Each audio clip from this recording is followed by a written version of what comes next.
Okay guys, so I just wanted to show you the difference. Well, first of all, to see how the seedlings that I had in my hydroponic system, how they have grown from the last time. But if you take a good look, you'll notice there's a stark difference between those on this side here as opposed to those on this side. Now on this side here is broccoli, and on this side here is also broccoli.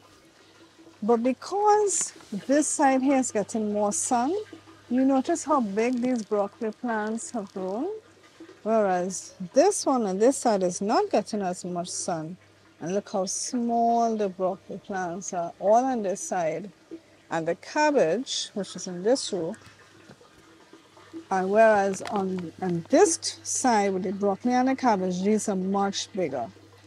So that just goes to show how sunlight plays a big role on the size or how fast your plants would grow.